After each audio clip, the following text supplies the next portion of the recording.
Aujourd'hui, j'avais à cœur de partager avec vous. Ça fait un moment que le Saint-Esprit me parle sur l'Église. Et au départ, le Saint-Esprit m'a parlé combien c'est important de faire partie d'une communauté. J'avais pris des exemples du buffle qui se trouve en dehors du troupeau et qu'elle se faisait dévorer par un lion. Et c'est tellement important de faire partie du corps de Christ et de rester attaché au corps de Christ. Alors, l'exemple que je pourrais vous donner, quand les branches qui sont attachées au l'arbre, quand elles sont coupées, elles sèchent.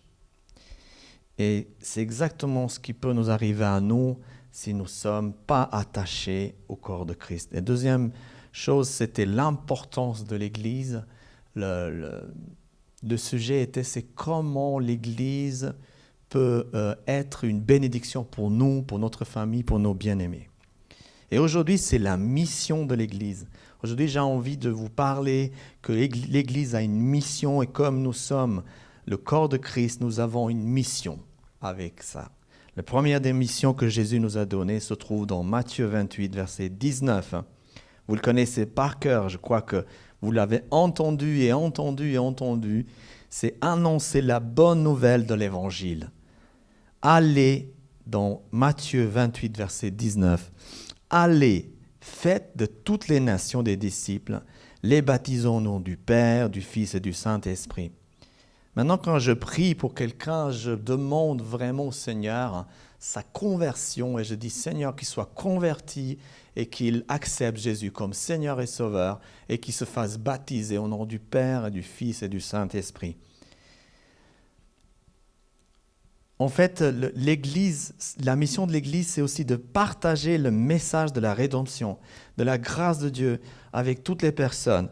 Donc, en utilisant des moyens variés tels que la prédication, les réseaux sociaux, les événements publics, les conversions individuelles. Et l'objectif est de connaître l'amour de Dieu et d'inviter chaque personne à établir une relation personnelle avec Jésus-Christ.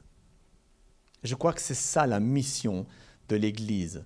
Et aujourd'hui, on va parcourir quelques points que l'Église a comme mission. Et quand je parle de l'Église, c'est nous l'Église.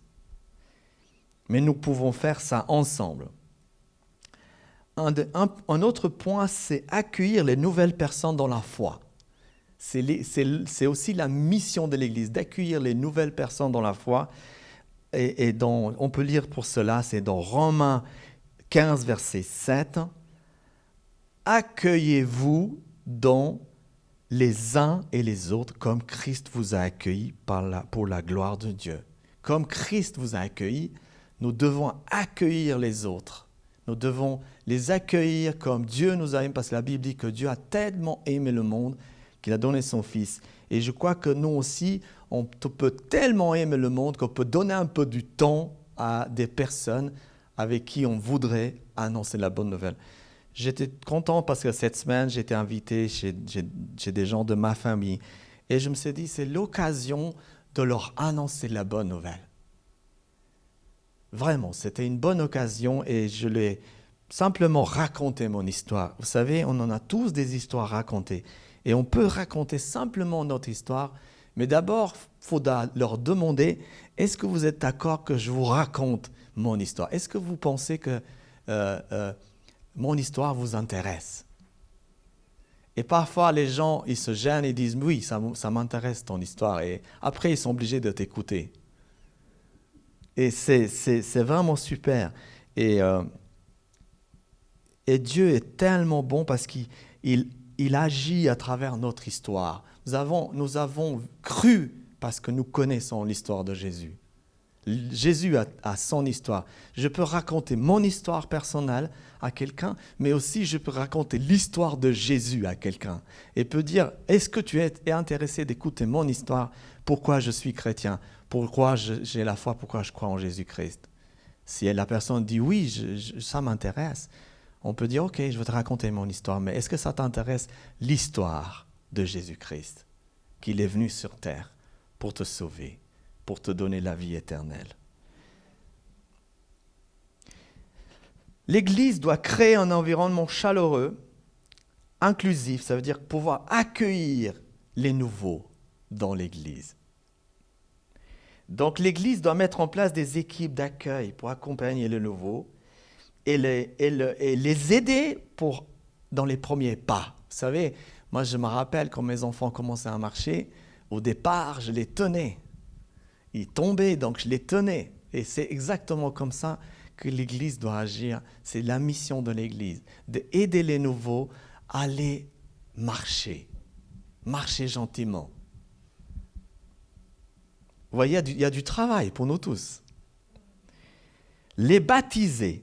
Un point, c'est l'Église, c'est les baptiser les personnes. Dans Actes 2, 38, il est dit, repentez-vous et que chacun de vous soit baptisé au nom de Jésus-Christ pour le pardon de vos péchés et vous recevez le don du Saint-Esprit. Le baptême, c'est aussi l'objectif de l'Église pour amener le Saint-Esprit dans le cœur des gens. Ça veut dire que nous sommes responsables pour aider les nouveaux croyants pour qu'ils deviennent croyants, disciples et même leaders. Ça, c'est notre travail. On doit les aider. La mission d'Église, c'est de pouvoir aider les gens à devenir chrétiens. Vous savez, j'ai pensé un jour, si le monde entier était chrétien et le monde entier marcherait avec Jésus-Christ, il y aurait beaucoup moins de problèmes. Il y aurait des problèmes, mais beaucoup moins. Beaucoup moins. Donc le baptême, c'est quelque chose, c'est une mission de l'Église. C'est quelque chose qui est public, qui est extraordinaire, ça apporte beaucoup de joie. Et je crois que c'est la mission de l'Église, de notre Église, pour amener de nouvelles personnes à Christ. Mais il y a un autre point, c'est veiller à leur croissance spirituelle et physique. Pourquoi physique? Parce qu'en fait, les gens ont besoin d'apprendre à prier pour leurs besoins personnels. C'est à nous de... Moi, quand je suis venu ici pour la première fois, on m'a appris à prier. On m'a dit, ah, tu as un souci, il faut prier. Comment? Comme ça. Voilà comment prier. Et je crois que la mission de l'Église, c'est aussi aider les nouveaux, aider les personnes à prier, à apprendre à prier. Vendredi, nous avons passé 4 heures de prière ici.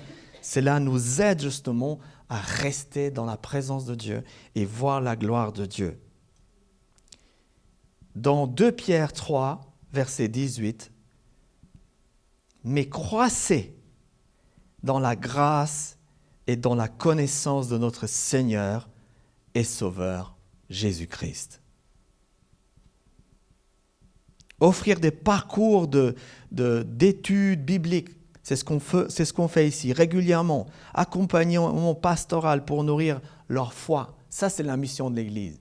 Aider les autres à devenir des vrais chrétiens. Prendre aussi soin de leurs besoins pratiques en les aidant à trouver des soutiens dans tous les aspects tels que la santé, le travail, la famille, les finances. Ça, c'est aussi notre mission. Moi, je me souviens, quand je suis venu ici pour la première fois, j'ai entendu quelqu'un dire « Oui, j'ai demandé au Seigneur un mari. » J'ai dit « Oula, on peut demander au Seigneur un mari? Waouh, chouette! Moi, je vais demander une femme pour moi. » Mais je ne savais pas comment demander. Et j'ai dit à cette personne, est-ce qu'il y a une manière de demander? Et puis elle m'a dit, oui, qu'est-ce que tu veux? Et puis elle m'a expliqué. Je dis, moi je veux une personne comme ça, comme ça, comme ça. Et vraiment, le Seigneur écoute notre cœur. Le Seigneur écoute ton cœur. Des fois, moi je dis, il y a plusieurs prières. Il y a des prières superficielles qui n'ont pas vraiment trop d'importance. Les prières qui ont beaucoup d'importance, il y a des pleurs. Il y a des pleurs et des cris. Les prières qui n'ont pas d'importance, c'est des prières qui sortent comme ça. Et vous savez, ça fait quelques années que nous sommes chrétiens maintenant et on fait des prières d'habitude. Et les prières les plus importantes, c'est celles qui sortent de vos tripes. celle qui sort de votre profondeur. Quand vous avez un enfant malade, là, vous criez à Dieu. Vous criez à Dieu, vraiment. Et quand ça vous touche, vous personnellement, vous êtes en pleurs parce que vous voulez vraiment la guérison. Ça, c'est l'objectif de l'Église, c'est la mission de l'Église, veiller à la croissance spirituelle des membres, des uns et des autres. Et un autre objectif, c'est une autre mission pour l'Église, c'est enseigner à travers la parole de Dieu, pas à travers nous-mêmes. Bien sûr, nous avons tous notre narration, notre histoire, mais ce n'est pas à travers nous-mêmes, c'est à travers la parole de Dieu qu'on doit enseigner les personnes. Toute écriture est inspirée de Dieu. Dans 2 Timothée 3,16, 2 Timothée 3,16, toute écriture est inspirée de Dieu et utile pour enseigner, pour convaincre, pour corriger, pour instruire dans la justice. Vous savez comme c'est dur de lire la Bible? Vous prenez la Bible. Ce matin, j'ai pris la Bible. J'ai dit, je veux lire la Bible. Je suis tombé sur les rois. Comme c'est dur de lire les rois. Et pourtant, c'est tellement passionnant de voir qu'un roi, il a fait des bêtises et tchklang. Un autre, il a fait bien et waouh. Et un autre, il a fait des bêtises et boum, en bas. Un autre, il a bien fonctionné avec le Seigneur et il était tout à haut. Mais l'histoire se répète. Et c'est vraiment... Et quand vous tombez sur Deutéronome, c'est tellement compliqué. Mais on n'a pas envie de lire la Bible. Est-ce qu'il y a quelqu'un qui a envie de lire la Bible tous les jours? Ouais, c'est pas évident. Hein? Pourquoi? Parce que nous avons notre nature. Et notre nature préfère les choses faciles. Vous savez, les mineurs doivent aller dans les profondeurs pour chercher les métaux précieux. Et je crois que nous voulons les métaux précieux sur la surface. Et malheureusement, il y a des gens qui sont passés devant nous, ils ont ramassé. Il n'y en a plus rien. Donc si on veut aller chercher les diamants, il faut aller dans les profondeurs. Si on veut aller chercher des réponses, il faut aller dans les profondeurs. Fournir des enseignements clairs, fidèles, la Bible à travers des sermons, des formations et des groupes de maisons et de ressources accessibles. Je crois que Dieu se révèle dans la profondeur. Dans la profondeur. Je crois que nous ne pouvons pas recevoir ce que notre cœur désire si nous ne faisons pas ces délices. Parce que nous voulons ce que notre cœur désire, mais en contrepartie, est-ce qu'on fait vraiment les délices de l'Éternel? Moi, je me pose vraiment la question. Il y a des prières que je prie et que je n'ai pas de réponse. Et je me pose la question, je me dis, Seigneur, si tu n'as pas répondu à ma prière, est-ce que ma prière, elle était à la hauteur de tes attentes? Vous savez, j'ai pensé ces derniers temps à une chose. Pour qu'un arbre pousse, il faut les conditions. Il faut de l'eau, mais si vous avez un arbre uniquement avec de l'eau, il ne poussera pas parce qu'il lui faut de la lumière. Mais s'il y a uniquement de la lumière et de l'eau, il ne poussera pas non plus, il lui faut de la chaleur. S'il n'y a pas de la chaleur, il ne poussera pas non plus avec les 3 éléments. Il faut un 3e élément, l'oxygène ou le dioxyde de carbone, parce qu'il faut qu'il respire. Et maintenant, vous avez tous ces éléments et il manque l'essentiel, la terre. Et dans la terre, les bons éléments. Vous savez que quelque chose arrive, il faut que toutes les conditions soient réunies. Nous voulons parfois qu'une chose arrive avec une seule condition. Mais je crois que nous avons besoin de toutes les conditions. C'est pour ça que la mission de l'Église, pour qu'une Église fonctionne, il faut plusieurs conditions.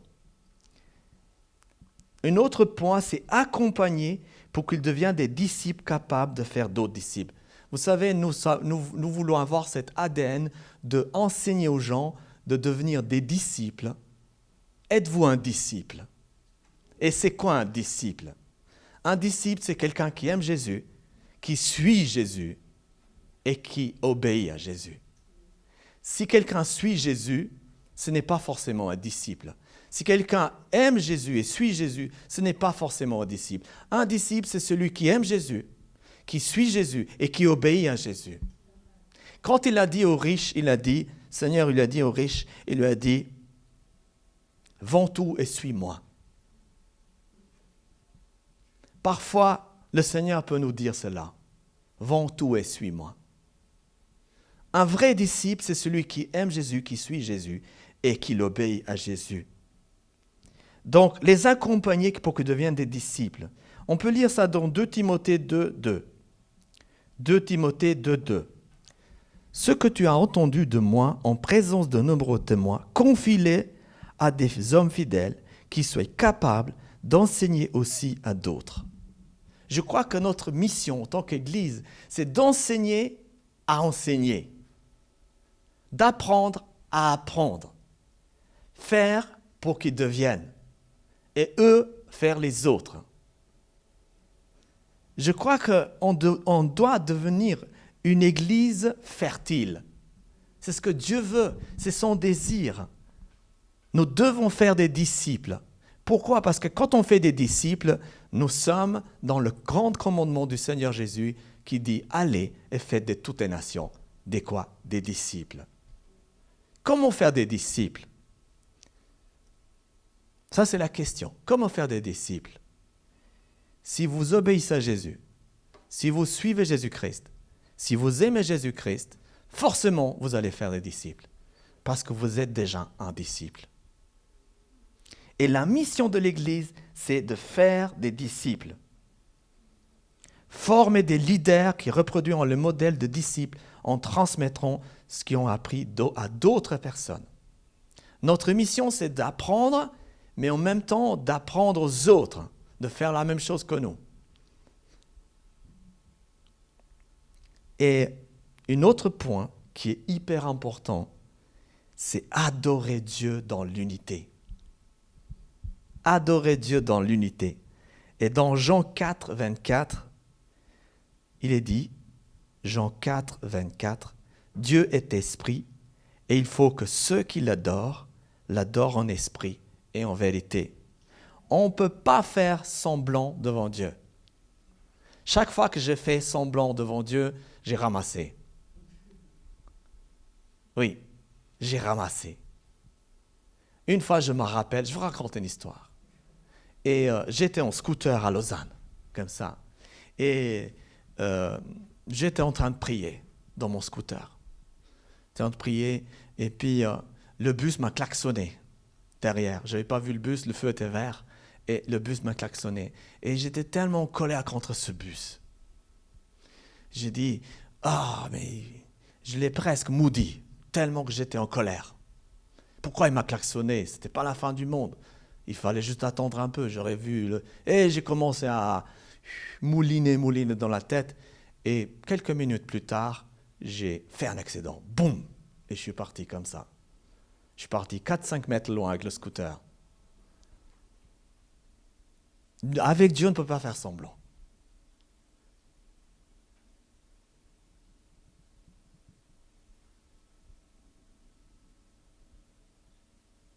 On ne peut pas dire « je t'adore Seigneur, mais je déteste les autres ». On ne peut pas dire ça. Vous ne pouvez pas dire cela. Vous pouvez dire, quand on adore Dieu, vous aimez sa création, vous aimez son créature. Vous imaginez, vous avez un constructeur de casseroles. Vous aimez la casserole, mais pas celui qui a créé les casseroles. Ou bien vous aimez celui qui crée les casseroles, mais vous n'aimez pas les casseroles. Ce n'est pas que nous sommes des casseroles, attention. Nous sommes des êtres merveilleux que Dieu a créés. Et nous devons aimer les êtres que Dieu a créés. Vous savez, ça m'a appris une bonne leçon. Nous devons développer une culture d'adoration au quotidien. Et chaque croyant vit pour glorifier Dieu dans toutes ses actions. Nous devons apprendre à adorer Dieu. Dans l'Église, nous devons apprendre à adorer le Seigneur. Il y a un autre point aussi qui est hyper important. C'est prendre soin des personnes en besoin. Vous savez, nous avons des amis en Afrique, en Asie maintenant, on a des amis en Amérique, on a des amis un peu partout. Avec la REMA, on a des amis, on est un peu connectés de partout et on voit qu'il y a des besoins. Il y a des besoins, des besoins de matériel, des besoins d'argent, etc. Et j'aimerais pas arriver au ciel comme il est écrit dans Matthieu 25, 35,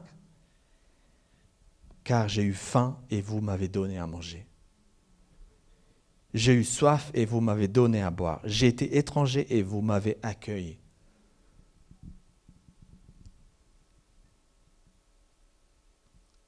Et il dit, venez et rentrez dans la joie de votre maître. Il y a Noël qui s'approche. Nous avons toujours fait les paquets de Noël. Mais cette année, je me suis dit, on a oublié de le mettre, mais on va mettre une boîte là-bas au fond, puis on va faire des dons. On va faire des dons pour ces missions de pays de l'Est. Il y a tellement de gens qui sont dans la disette, dans la souffrance. Il y a des amis à Londres qui organisent des distributions de nourriture dans leur église. Il y a tellement de pauvres à Londres qu'il y a tellement de monde qui arrive parce qu'ils n'ont rien. Et moi, je prie pour eux et nous, on les soutient autant que l'Église, ces gens, parce qu'on veut pouvoir... C'est vrai qu'ici en Suisse, on ne voit pas ça, sûrement ça existe, mais qu'on voit moins. Il y en a bien sûr, mais on voit peut-être moins, mais je crois que c'est notre mission.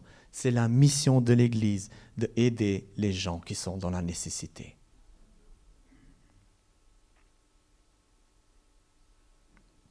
Et un autre point, c'est encourager la communion fraternelle. Nous avons besoin des uns et des autres. Je n'ai besoin de vous et vous avez besoin des uns et des autres. Et parce que dans Actes 2, 42, il est écrit « Ils persévéraient dans l'enseignement des apôtres, dans la communion fraternelle, dans la fraction du pain et dans la prière. » Les 4 piliers de l'Église, l'enseignement, la communion fraternelle, la Sainte Seine et les prières. Ça, ce sont les 4 piliers de l'Église. C'est là-dessus que nous devons construire. Alléluia. Nous devons renforcer les liens des personnes dans l'Église, dans les activités, des repas. Bientôt, on aura un repas, après je vous donnerai des sorties, des moments de prière en groupe, des retraites spirituelles, cultiver un esprit de famille où chacun se sent soutenu. Le but de l'Église, c'est de soutenir les autres. La mission de l'Église, c'est de soutenir les autres, ceux qui sont malades. Moi, je me souviens d'une sœur qui était en fin de vie et elle avait tellement besoin de ma présence. Et je passais des heures et des heures avec elle. Parce qu'elle avait besoin. L'Église, c'est cette mission-là. Les gens ont besoin des uns et des autres. Alléluia. Et aussi, un autre point, c'est équiper les croyants pour leur mission. Ça fait des dimanches et des dimanches qu'on parle ici. Vous êtes équipés pour la mission. Si vous êtes équipé, levez la main. Moi, je suis équipé pour la mission. Alléluia. Je suis équipé. Ne te laisse pas croire que tu n'es pas équipé. Tu es équipé pour la mission. Nous sommes équipés pour la mission. Parce que, je vais vous dire pourquoi. Parce que dans Ephésiens 4, versets 11 à 12, il est dit, il a donné les uns comme apôtres, les autres comme prophètes, les autres comme évangélistes, les autres comme pasteurs et enseignants pour le perfectionnement des saints en vue de l'œuvre du ministère. Vous êtes pasteur dans votre maison. Vous aimez votre famille. Un pasteur, c'est un berger, celui qui garde la maison, qui s'occupe de ses enfants. Surtout les mamans qui prennent du temps avec leurs gosses. Ils s'occupent les enfants. Et d'ailleurs, même s'ils sont grands, ils croient encore qu'ils sont petits. Et ils veulent prendre dans les bras. Mais c'est un grand comme ça. OK? Il y a vraiment, vous avez vraiment une mission. Et c'est la mission des pasteurs. Vous avez une mission pastorale qui est en vous. Dieu l'a mis, cette mission pastorale en vous. Que ce soit dans votre lieu de travail, que ce soit dans la maison, vous avez une bienveillance qui s'exprime d'une manière ou d'une autre manière. Il y en a qui l'expriment ça en faisant des cadeaux, d'autres ils expriment ça en faisant à manger, d'autres qui l'expriment ça en montrant quelque chose de merveilleux, un livre ou bien un film ou quelque chose comme ça à la famille. Et d'autres qui s'expriment ça en donnant quelque chose, par les cadeaux par exemple, ou par le toucher physique, le prendre dans les bras. Tous nous avons reçu ce mandat du Seigneur pour l'appel. Vous avez tous un appel de Dieu dans votre vie. Ne dis pas, non, moi je n'ai pas d'appel. Si tu en as un appel, tout le monde a reçu un appel pour la mission. Nous avons une mission commune, mais nous avons une mission individuelle. Et toutes ces missions individuelles font que le corps de Christ fonctionne. Amen.